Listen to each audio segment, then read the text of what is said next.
Hey everyone, it's Katie. Today I'm really excited because the Tim Holtz glass media mat is now available at Blitsy. I've got it here to show you my first impression and my favorite features. Now, if you're a Tim Holtz fan, I'm sure you've probably already seen his videos showing off the glass mat. But if you're still on the fence of whether you need one, then maybe seeing it here up close and personal might help make your decision. My first impression is that I really like it. In fact, I like it a lot more than I anticipated I would, because I have another glass mat that I thought would be just as useful, but this one is actually so much more. It's more of an all-in-one workspace than really just a glass mat. When I say it's all-in-one, it's because with the Tim Holtz glass media mat, you have your workspace with measurements, a separate silicone mat that it comes with and sticks right on the top, your messy space or palette for your mediums, a centering ruler to help you find your center on all of your projects, and it's glass so you can cut on it and use your heat tools like your fuse tool or your heat gun and not damage it. So let's take a look at the footprint.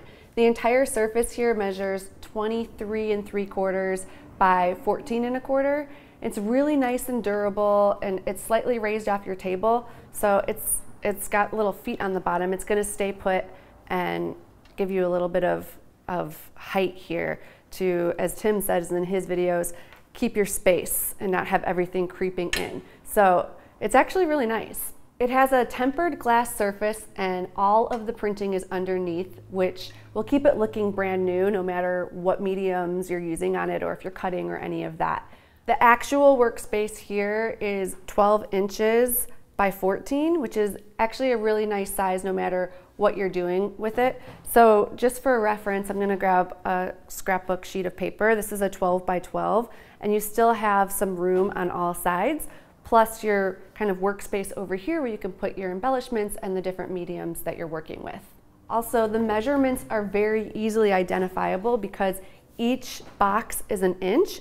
So you do have your markings up here, but you can eyeball things really easily because you know that each box here is an inch. One thing I didn't think that I'd like is that it's black, but now that I have it and feel it and see the quality, I actually really like it more than I think I would if it was clear. It's just very, very sleek looking. The other thing that has come up a lot is that it feels more designed towards right-handers than left-handers, and I was worried about that because I'm left-handed, but I personally haven't found it to be an issue. You can flip it over for the measurements if you want to, or if you want your workspace on the left side, but I just haven't had an issue with it. I haven't been worried about working over here on the right. Another question that has come up is, what is the difference between using the glass mat and the silicone one that's provided? And my answer would be is that you'll get different effects depending on what technique and mediums you're using on each surface. For instance, if you're blending, you'll get a smoother blend off of the glass versus a little bit more pull off of the silicone mat. Your mediums will also react differently between the surfaces. For instance, I have the Kelly Creates aqua brushes here, and I'm gonna do a quick watercolor background to show you what I'm talking about. So first what I'm gonna do is put my colors down on the glass palette.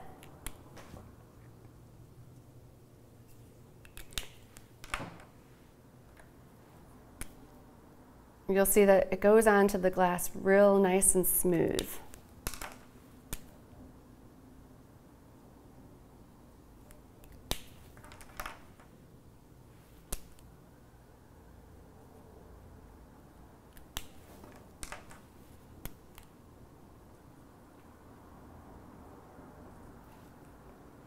Now I'm going to do the same on the silicone mat. And you might not be able to see it too clear on the camera, but it does beat up a little on this mat, so you're not getting as smooth as an application.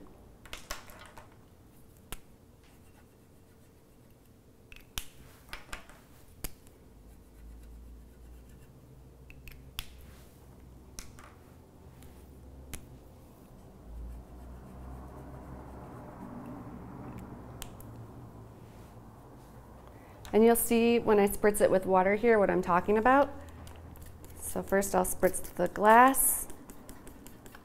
And you can already see they're kind of blending together in a smooth way. And then over here, right away, you see it start beating up. and they're not really blending. They're still sort of separate colors. So it's just a different effect doing two different things. So I have some watercolor paper here. And first I'll put it down on the glass.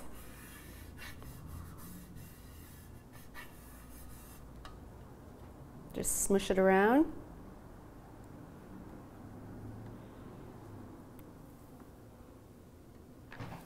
And then I'll do the same over here on our silicone mat where it's a lot more beaded.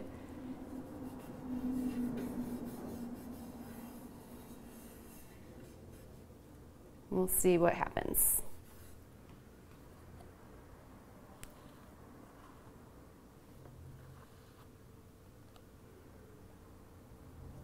So you get very similar results, but again, on this one, I can see that it just blended a little bit more smooth. The colors go into each other, and then this one has a little bit stronger of a pigment from the beading, and I can pick up some more color over here, but it's just a slightly different effect. And as you play around with all the different mediums, you'll see the differences. Both mats are very easy to clean up. I'm just going to take my roll of paper towels and clean it up. And as you'll see in all the glass mat videos that everyone is posting, is that this is going to absorb alcohol ink. So if you don't want it to get messy, don't use your alcohol inks on it. I would use the glass part for that. But otherwise, you're pretty safe using most materials on both mats. So there you have it. I'm really excited that the Tim Holtz glass media mat is now available at Blitsy. Be sure to let me know in the comments what you think, and I'll see you next time.